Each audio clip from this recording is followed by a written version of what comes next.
Hello and welcome back to the channel. Welcome back to another video. This one is player rankings where myself and George from Ingenuity Fantasy, which if you don't know about Ingenuity Fantasy, check out the link in the description. It's ingenuityfantasy.com. All sorts of good stuff on there. It's completely free. They've got match stats from Opta. They've got a transfer wizard to help you with which players to buy. You can put in what price you need, what position you need, and it will give you an ordered list of the players you should be looking at.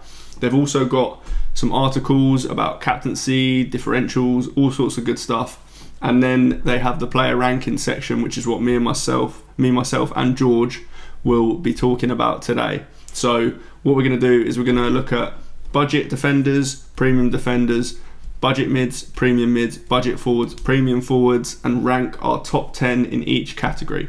So let's get started. Right, welcome back to another edition of FPL Player Rankings. As always, we will get started with the cheap defenders. So the first talking point, I'm just ridiculously high on Nottingham Forest, and it's no secret. Nico Williams, I see he's also entered your list at 7. I think, even though they didn't keep a clean sheet against Liverpool, he's now gone up to 3 for me just because, that fixture's out the way. The Forest defence looks absolutely brilliant, and he just also has that attacking potential. Yeah, fair. I do agree with it, and I'm more set on his minutes now. That was kind of my issue that I spoke about a week or two ago. Yeah, I wasn't convinced on the minutes. I am now slightly more convinced on them. I haven't got Forest defenders as high as you have, just because I actually don't really like their fixtures at all. I mean, Southampton at home this week is good, but then it's Bournemouth away, who are an unbelievable attack. Then it's Brighton, Fulham, who aren't exactly bad attacks. Then it's Newcastle, Arsenal, City. I just think that, yes, Forest defence is very good, but for me, the fixtures aren't that good, which means they're in my list, just not as high as they would be if they had better fixtures. Yeah, I mean, it's completely valid. I think the only thing that's done it for me is, regardless of the fixtures, Nottingham Forest team very capable of keeping a clean sheet. They kept a clean sheet against Brentford's attack. They kept a clean sheet against Tottenham's attack. They kept a clean sheet against, Liverpool earlier in the season.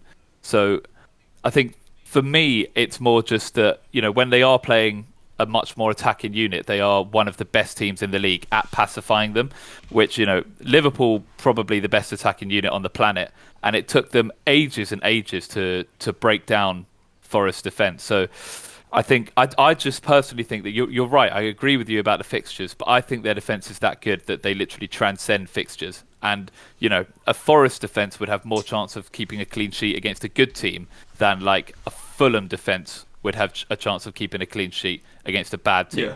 So I think that's why, for me, I've just got them high. And Nico Williams, obviously he's been a slightly more defensive role than we have seen him, especially when he played for Liverpool. But we just know that, as Forest attack picks up, he just does like an overlap, and he does, have more than enough capacity to get forward. And you're right, the minutes now seem to be a lot safer for him, especially because Nottingham Forest probably the most informed team in the league at the moment, and so I can't see Nuno wanting to touch the starting lineup or mess with it because it ain't broken. Yeah, I agree. Like you say, I think his minutes aren't a problem at this point, at this stage now. Again, like I say, it's just a fixture for me. But like you say, it's a case of, you can look at it the same way as you look at like a Salah, Palmer versus a good defence. You'd still be fine playing them. It's tough. The fixtures, it would not surprise me at all if during that horrible run they kept a fair few clean sheets.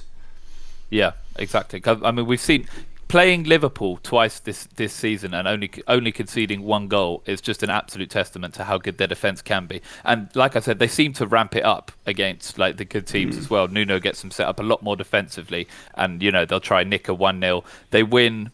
Murillo and Milenkovic as well win every single ball in the air, you can't just, when they go into a low block, you can't just pepper them with balls in, which you would against other teams, because they win all of them. So I'm such a big fan of their defence, and I really think they're going to they're going to hang on. Milenkovic is a beast, to be fair. He's an absolute mountain of a bloke. Absolute animal. And we will definitely get onto that debate. So first, though, Castagna. Now, Castagna I actually brought into my team. I've had Castagna for a couple of weeks now. It just seems to be slightly frustrating. I understand you've got him quite high, so you've got him at 4. For me, I do like his attacking potential, but Fulham's defence is just so untrustworthy at the moment. Yeah, Fulham's defence has been worse recently than it has been for most of the season. Yeah. Like at the start of the season, they were kind of quite solid. Not that they were, I think they were top 4 for expected goals against. Actually, exactly, and they're still not far off that, but they just aren't keeping clean sheets, which is an issue. And again, the problem in the game we just saw against West Ham, most of our attackers were injured. We put out a ridiculously horrid front line. It was Paqueta up front, which, I mean, what is that? And then Soler on the left, like, it was awful, and it didn't look difficult to score 3 goals against them. So and I think that's my point. I think, Robinson and Castagna especially, we know how much they both like to get forward. Most teams will play with one slightly more attacking fullback, and then they'll tuck into a 3.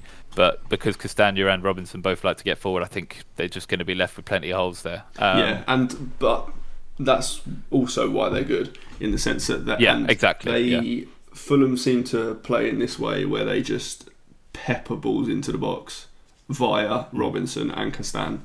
So it's not going to work always, but if you're putting that many balls in, you will get the odd assist. Yeah, 100%.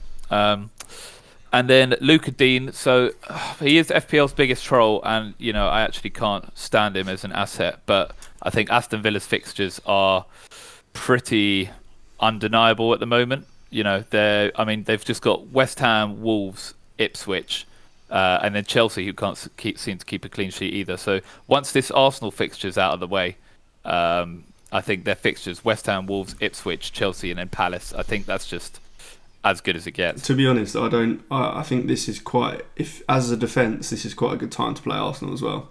Arsenal attack is far from where it should be right now. Yeah. So I would not be surprised if they kept Arsenal out as well.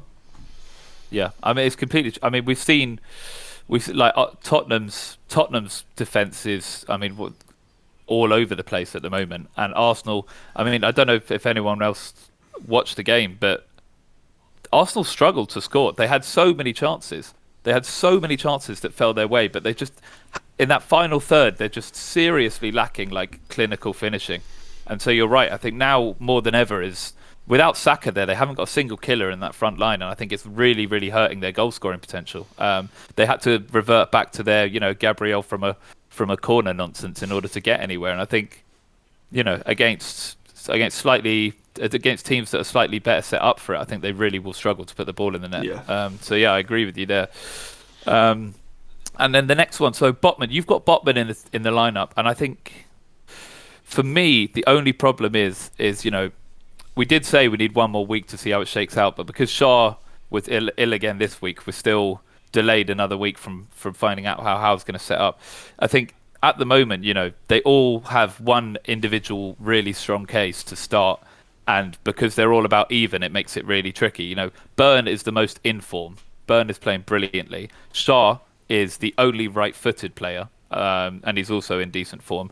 And Botman, I would say overall, all things considered, is our best centre-back. So at the moment, again, I mean, Botman and Burn, one of them is going to end up being really good value at 4.4 million, but for me, I just need to see how it shakes out. I presume I've not actually watched Newcastle since Botman is presumably Botman's the one playing on the right when it's him and Burn. I'm guessing. He is. Yeah. Okay. Yeah. Not that makes a load of difference, I guess, but it maybe does mean that Burn's more likely to. No, it doesn't actually. No, I don't know what that means, but it's it is tough between them. It's the Newcastle defence is just really, really good, and he is fantastic value at 4.4 million. So if he does, there is a potential that he is one of the ones that does start. So, and if he is, then he is fantastic at that price. Yeah, completely agree. Like it's burn Botman, but because Shaw's slightly more expensive, he's probably not who you want to roll the dice on. But Burn or Botman, one of them is going to end up being terrific value, and if you can get it before the price rise is there, then that'll be the way to go. And then the final talking point. I mean, Murillo and Milenkovic. So me and Brad were actually having this debate off air. So for me, I just see Murillo against Liverpool. I'll make the case for Murillo, and then Brad will make the case for Milenkovic. Murillo, he's a bonus point machine. He's 0.2 million cheaper. And against Liverpool, I just thought he was incredible. So maybe quite reactionary from me. But yeah, I'm just a big fan of him. Obviously, they're both brilliant, but it's that bonus point and slightly better value that does it for me. Yeah, I mean, like you say, they are both good, and there really isn't much to split them. But so over the course of the season, Milenkovic just has more attacking threat from corners and set pieces. Like Milenkovic has taken 17 shots in the box, Murillo's taken 7. XG wise, Milenkovic has 2.6, Murillo has 1. So attacking wise, he is better, but as you mentioned, Murillo is more likely to get bonus points, meaning that actually those two considerations probably just offset themselves, and they're both great. Yeah, exactly. And the prices, it's not like the prices are a world apart either. They're only 0.2 million off each other. So really and truly, I think in that sense, just because of the prices, I'd go Murillo. But the attacking potential, we've seen Milenkovic has already netted twice. So there's really not a lot to split them at all. And then on to premium defenders. So not a huge amount to talk about. Naturally, we've both got Liverpool assets very high because of the double. And then, so Trent, we're still both in on Trent. We haven't seen him get punished, if you will, but the risk of rotation may be still there. Yeah, definitely still there, for sure. 100% still there. But for me, I think until we see it, I will just go with the fact that he's fine. Maybe that's the wrong way to look at it, but the way I'm looking at it, until we actually see him not start a Premier League game, then I'm not reading into it too much. Yeah, completely agree. And then so Konate over, we've both got Konate over Robertson. That I think is down in no small part to just the fact that his minutes are a lot safer. As I've said multiple times, I mean, Gomez is all right, Kwanzaa's absolutely pants, and Liverpool going for a league title. So Konate, I can see definitely laying claim to that. But unfortunately for Robertson, Tsimikas is actually a very serviceable left back. So you can just see them being rotated. And also, unfortunately for Robertson, he's rubbish. So if Tsimikas was available more this season, I think his minutes would have been a lot less. Every time Liverpool fans could probably tell me I'm wrong because they've watched him more, but he's been rubbish this season. Yeah, he has. I mean, we've seen him give the ball away plenty as well. Chasing long balls, which is just not slot ball at all. And then the final talking point. So at number 10, so Brad has got Shaw in at 9, and I think Aino deserves his spot there. But the only reason I haven't got Shaw is for what we just discussed. It's just the roulette at the back. Obviously, if Shaw was nailed and Newcastle were keeping all of the clean sheets which we've kept like 5 in the last 6 or something, which is absolutely insane. Shaw is a great option there. And also, one thing that's underrated about Shaw's game, he gets forward and he makes passes and he takes shots on, which should not be underrated as a centre. And he is very, very good at it. He's been given the license to do that at Newcastle. So there is always that threat of a Shaw goal or a Shaw assist. But for me, even though I don't trust Fulham's defence, Robinson is sitting on 9 assists this season, and that just can't be ignored. Yeah, like we said with Castan, I mean, him and Castan just put ball after ball after ball into the box, so they're going to get assists. It's going to happen, albeit actually the 2 assists that Robinson got were extremely lucky this week against West Ham, but in that game he also put some ridiculous balls in and could have got assists from them but didn't, so it is what it is. He will just tick along with assists. Yeah, completely agree. So that rounds out the defender section. Let us know what you thought of our list, and we will see you again shortly for the midfielders. Right, welcome back to the midfielders segment, and we will get started straight away. So Eze, another day, another return. Palace's fixtures look incredible. Their attack looks better, and he offers great value. I don't think there's much more to say about Eze in that sense. Semenyo, pretty similar story. I mean, Bournemouth's attack is fantastic. Their fixtures, I mean, even though on paper they seem scary, you're looking at Newcastle, then Forest, then Liverpool. They've shown that they don't care who they're playing. They're still going to play attacking football. They're not just going to sit in a low block, which is, just good news in an attacking sense. And Brad has been championing Semenyo for a while. Yeah, absolutely. Nice little "I told you so" tweet on X is always fun. So yeah, but actually, weirdly, usually his underlying numbers are unbelievable, and he doesn't get a return. Whereas this week, he got 2 returns from 0.05 XGI. So he's cashing in on all that underperformance. Yeah, exactly. More than owed that, and I think he's punishing his owners who weren't patient.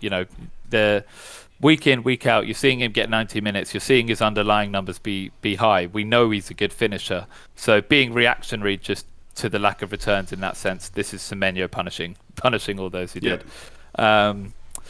And then Rodgers. So Rodgers, I mean, as we said before, absolutely brilliant footballer. But Aston Villa's fixtures now look, I mean, pretty tasty to say the least. They've got, in their next 5, they've got West Ham, Wolves, Ipswich, and then Chelsea, who can't seem to keep a clean sheet to save their life. So, I mean, he's still just great value. The original 5 million midfielder. Yeah, he's gone up in my list quite considerably. The reason he was probably wrongly too far down my list, just because as I've mentioned before, I just don't understand Aston Villa. I don't get whether they're a good team or not, which is why he's been down in my list. I can't, in any given fixture, I don't know what's going to happen. So that's the reason he's been down in my list. But yeah, you can't really ignore that the fixtures are unbelievable, and he is just a very, very good footballer. Yeah, 100%. And then one point I do want to talk about. I'm going to need, I mean, obviously I understand, they have a double, but McAllister slightly too high for my liking on your list. So what's the McAllister inclusion for? So for starters, he's got 3 returns in the last 5 game weeks. So that is going under. I think he's actually got 5. He's got 5 returns in 5 game weeks. Well, yeah, even better. No, but what we're actually seeing, to be fair, is he's the one out of Gravenberch and himself who has actually the license to get forward and get in the box a little bit sometimes, especially when Jones is playing as the kind of 10 rather than Szoboszlai. We do see Jones sometimes just sit a little bit, and that means McAllister can go. So yeah, it's mainly the double though. If he didn't have a double game week, he would not be on my list, basically. Yeah, I just think, traditionally, and the entire first half of the season, we haven't seen him, get these sort of returns. So, and he's exceeding his XGI massively. Not that that's the be all and end all, but I just think his profile doesn't lend itself that well to FPL. And then so Jacob Murphy, basically every time I slander Jacob Murphy, he plays incredibly well. Now this is the first week that I've come round and said, oh, actually maybe he's decent, and he hasn't returned.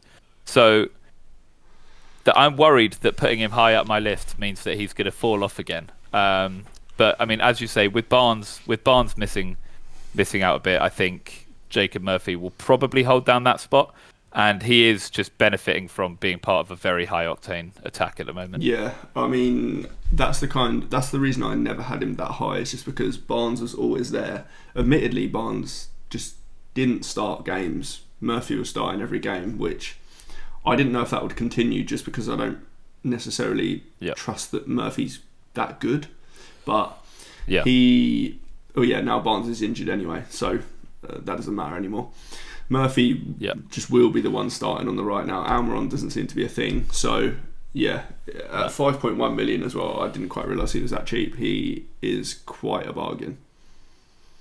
Yeah, he is great value. I think my only hesitation about Murphy at the moment is the use of a Newcastle player on him, because I think everyone has to own Isak, and then I just think you've got Gordon is, a fantastic option at the moment, and then because our defence has kept like 5 clean sheets in the last 6, you probably want a Newcastle defender in there. So for me, I've got a lot of hesitation about wasting a Newcastle pick on him just because we've got fantastic options elsewhere on the pitch. Yeah, sure. And also, one thing to mention as well is that he typically doesn't play 90 minutes.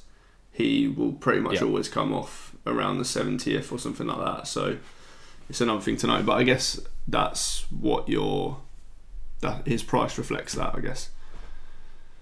Yeah, exactly. And then another key talking point, and at the minute I am fawning over Forest in general, is Elanga. Speaking of absolute bargains, I mean, this bloke's on an absolute tear. I think it's, how many is it? Sort of 6 returns in 6 games now? Something along those lines? 3 goals, 3 assists. Yeah, 6 returns. Yeah, 3 goals and 3 assists in his last 6 games. I think, you can see it just, the eye test as well. The man's absolute quality. He plays very, very direct. And at his price, I just think he's a fantastic option. Yeah, very, very, very good option. 5.2 million is an absolute bargain for him. And I mentioned when we were talking about the Forest defenders that the fixtures aren't great. However, for attackers, I think the fixtures are much better.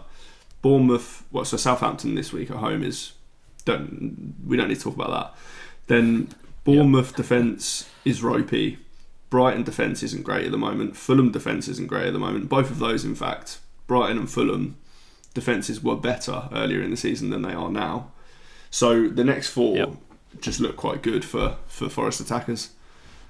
Yeah, 100%. And I think that also feeds quite into why we have Gibbs White so high as well. Gibbs White's also a focal point of that Forest attack. A lot of things go through him. And I think, we'll see him benefit in a similar way to Elanga. I think they're just set up brilliantly. And as you say, the fixtures on paper for an attacker are just definitely there.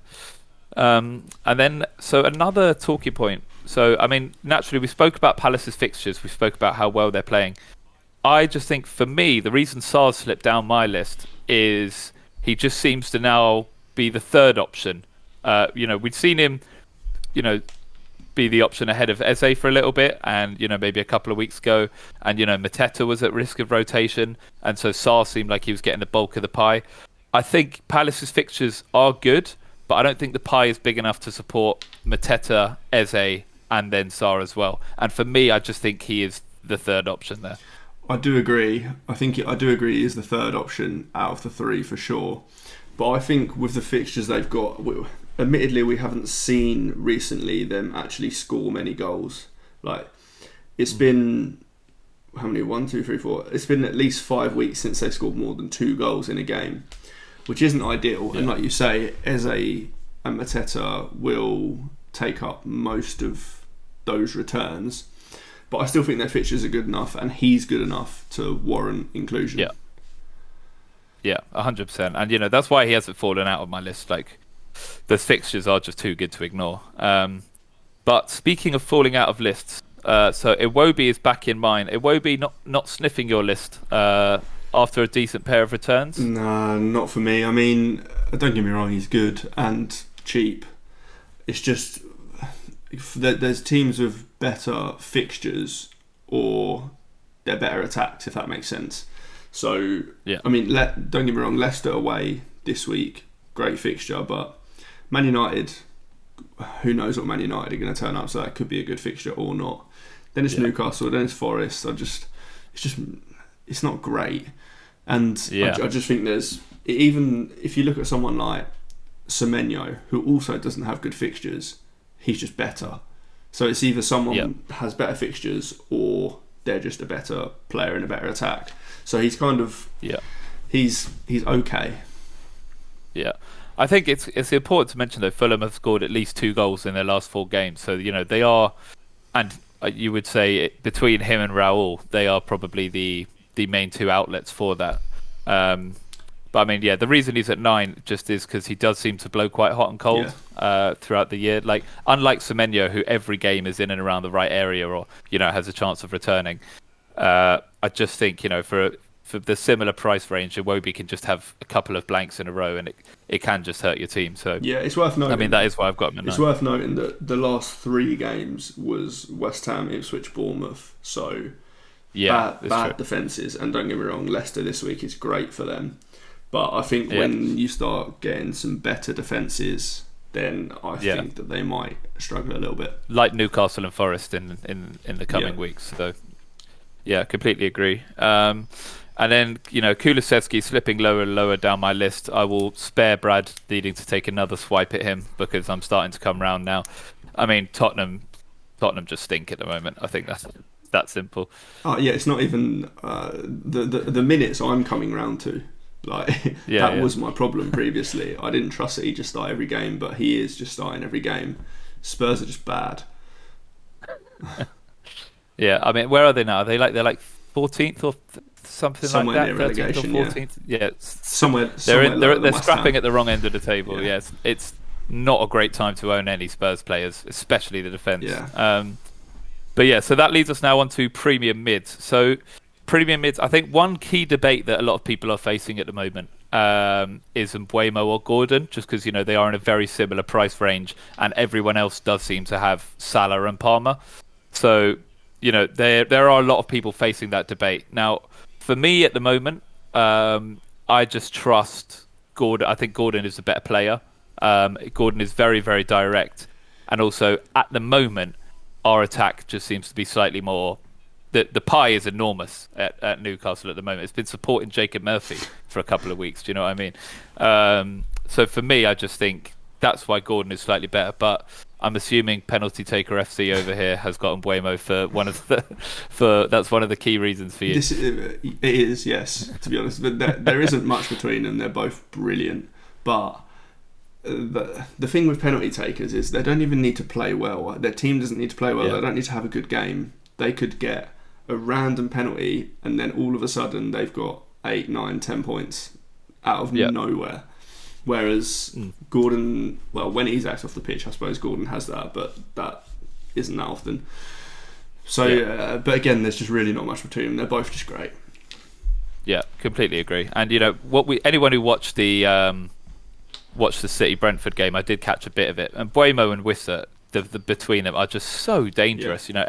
Because in transition especially, they're both absolutely rapid. They both work incredibly hard. They run channels, but on the ball as well, they're so greedy. They just want to get in the box. They want to take a shot on. So Mbeumo is, it's not like he's just a penalty taker. Mbeumo off the ball, in open play, it's also a real threat. So yeah, I mean, I think if you have either one of them, it's not worth selling to the other or like switching to the other. Just hold them. But if you haven't got either and you want to get one in, for me, I would go Gordon, and as Brad says, he'd go Mbeumo. So we'll wait and see how that shakes out. And then Foden. So I mean, we've seen Foden actually starting to purr a bit recently. Getting in some dangerous positions. You've still got him ranked below Son and Diaz, though. Yeah, maybe below Son is a bit harsh. The only problem I've got is that we're now seeing Foden get good minutes. We're seeing City's attack actually start to be a little bit better.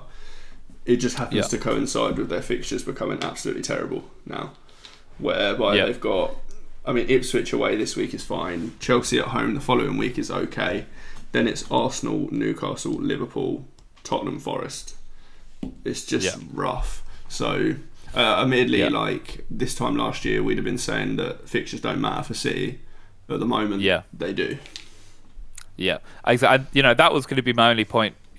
Why if their fixtures were good, I think he's in that Gordon and Mbeumo combo because of how well we know he can play, and all things considered, City are just a brilliant team. But you're right. At the moment, City are much more victims of their schedule than they had previously been. In the past, we'd see them hang 3 on, Man United's, Arsenal's, Chelsea's, Newcastle's, like whoever it was. But, at the moment, you're right. They are they are victims of their schedule, and that's why he's only at 6 for me, because of those fixtures. But then, that does lead on to the debate of Luis Diaz. So I'm never sure where to land, because, one game you can watch him play, when he's coming off the left, and you could be like, this man is absolutely electric. Why is he not starting every game? And then, you just get games like against Forest where he's just a bit, he's just completely pacified and he's playing through the middle. Not much is happening. And it's not helped, I think, by the fact that they have a really serviceable replacement in Jota. Yeah, agreed. I mean, like you say, he's so hot and cold. I know that there's a lot of Liverpool fans who don't like him and just want him replaced and out. I don't subscribe to that at all. I think most of the time he is a very, very good footballer, and he can be so dangerous sometimes, but he can also just kind of be a bit of a passenger in some games. And like you say, Jota is right there. Gakpo is the first choice on the left. I think there's no doubt in that at the moment. That doesn't mean that he'll play all the minutes though. Gakpo comes off early most games, but he seems to start most. Whereas I don't think, if everyone was fully fit, I don't think Diaz is first choice anywhere at the moment, which is a slight problem. Yeah. Albeit that he will still get minutes, but yeah, I think Jota and Gakpo will be the ones to play all of the available minutes if they could. Yeah, completely agree. It's very tricky between Diaz and Jota at the moment. I probably wouldn't touch either of them with a barge pole. And so that rounds out the midfielders section. Let us know what you think of our list, and we will see you again for the forward section. Right, welcome back to the forward segment now. We will kick things off with our Lord and Saviour, Chris Wood.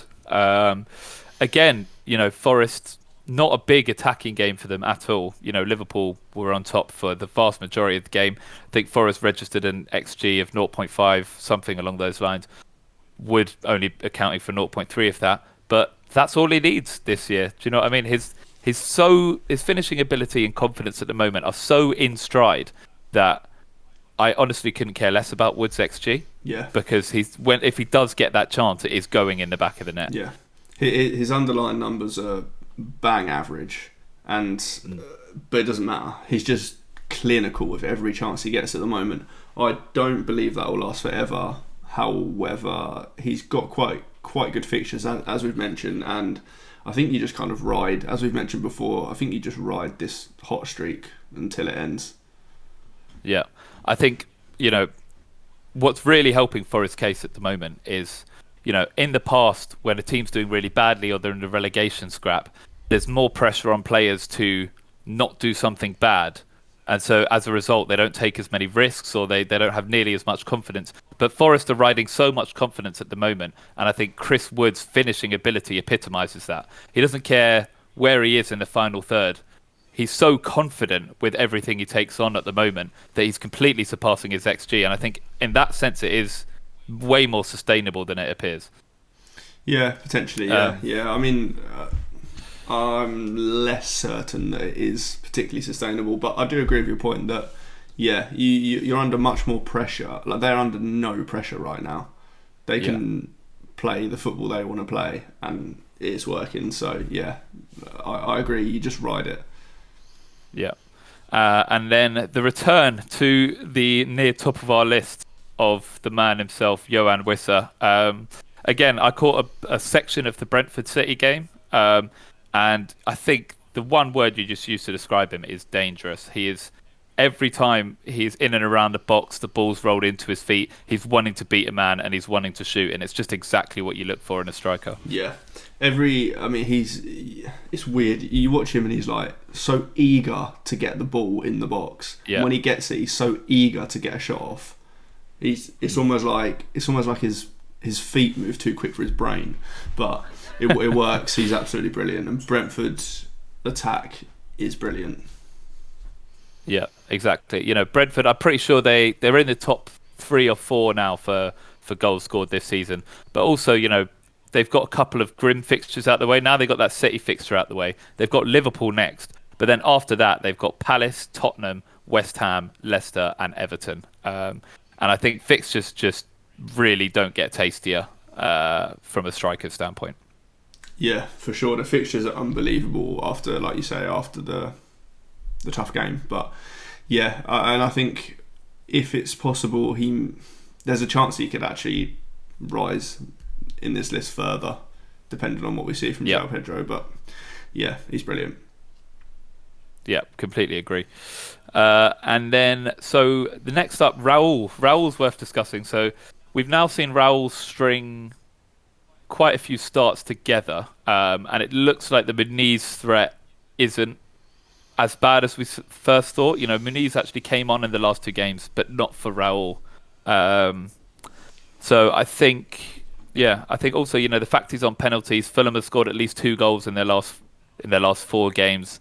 There just is a decent pie there for Raul at the moment. Yeah, I'm slightly more concerned about him, to be honest. I don't think his minutes are that secure. He probably starts all the time that he's playing well, which he is. Then I do believe he'll probably keep starting, but I think Muniz is more of a threat than some other people think he is, I guess. I just think that... So Muniz started in the FA Cup against Watford, I think it was. And then he seemed to pick up an injury and came off at half-time, which I think is probably why Muniz didn't come on and get more minutes against West Ham. But Raul's high for me just because of the lack of other options in this category. Yeah.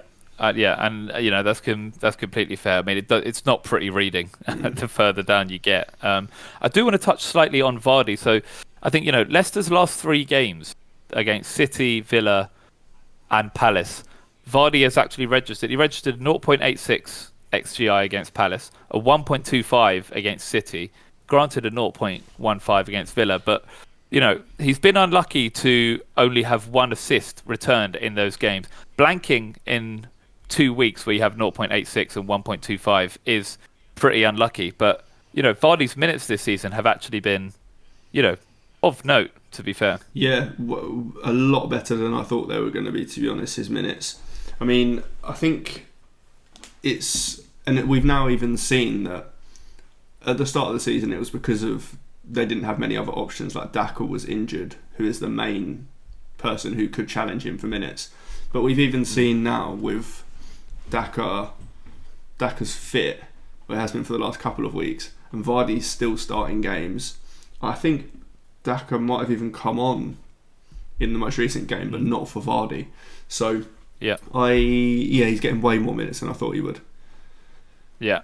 So I think, you know, outside of the top 4 though, none of these are realistic options. You know, if you want, you can go Raul, but Wood, João Pedro and Wissa should be the only 3 in serious contention for your teams.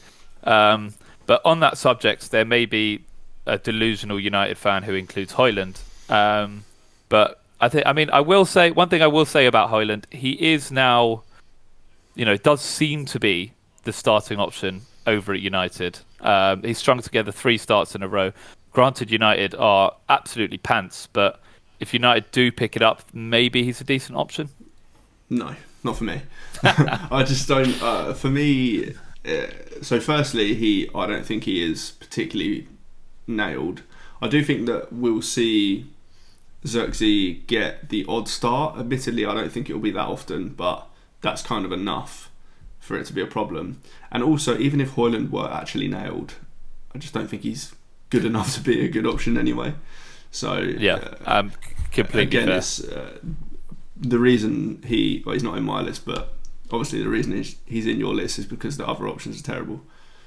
Yeah, I mean, that's pretty much it. So, you know, speaking of terrible options, I tried my hardest to keep DCL out of this list just because I'm absolutely done with him. I think he stinks, but Everton do have a double and he is on pens, so he has managed to worm his way in. Yeah. I mean, Everton attack is pretty bad. We'll see if that changes under Moyes. I'm not convinced it will, given the way that he coached and managed at West Ham. It's not the most free-flowing attacking football anyway. So, yeah, if he didn't have a double game week, then he may not make my list. It's just not a good place to be if you want to buy DCL. Yeah, yeah. Just don't touch him. Anyone who has owned DCL in the past will tell you it's an absolute no go. Yeah. So, like I said, I did try and keep him out, but just by complete default, he has wormed his way in. I managed to keep and die out by bringing in Duran. Duran does always pose a threat to Watkins' minutes, and like we said, he is a brilliant footballer. Villa do have good fixtures. I genuinely think I would rather start Duran getting 30 minutes a game than and Die getting 90 minutes a game. Yeah, I mean the problem with Duran is that he didn't even get 30 minutes a game so he was back from his suspension for game week 21 and he didn't even come off the bench.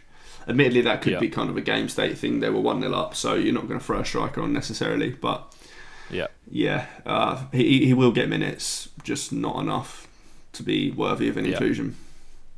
Yeah, for sure. And then, so Welbeck. I haven't got Welbeck in my list yet just because I'm waiting for him to see the pitch. But, as we've seen before, this season, Welbeck is more than capable of producing. I just think he spent so much time out that we just don't know how Brighton are going to set up. Yeah. So, we're recording this before Brighton's game against Ipswich. Yeah. So we don't know if Welbeck has played. I believe he was in training and I think he is fit, so he probably will play. And the thing is, we don't actually know whether João Pedro's fit either at this point, but I don't think it matters for Welbeck if João Pedro's fit, because if João Pedro is fit, then we'll see what happened at the start of the season where Welbeck and João Pedro were brilliant when they played together. If he's not fit, then Welbeck is probably on penalties. So it's not that bad either way. And I think if Welbeck is fit from now, then he could be one that actually is worth thinking about, which is not something you can say about most players on this list. I think he does become a genuine option. Yeah, fair. And like I said, I am more than happy to include him. I just want to see how Brighton shape up first. And then premium forwards. So, I mean, a fair amount to talk about. Isak has now eclipsed Haaland's points total since I put him above Haaland. Brad, for whatever reason, still not convinced. Yeah, honestly, it's actually really close, to be fair.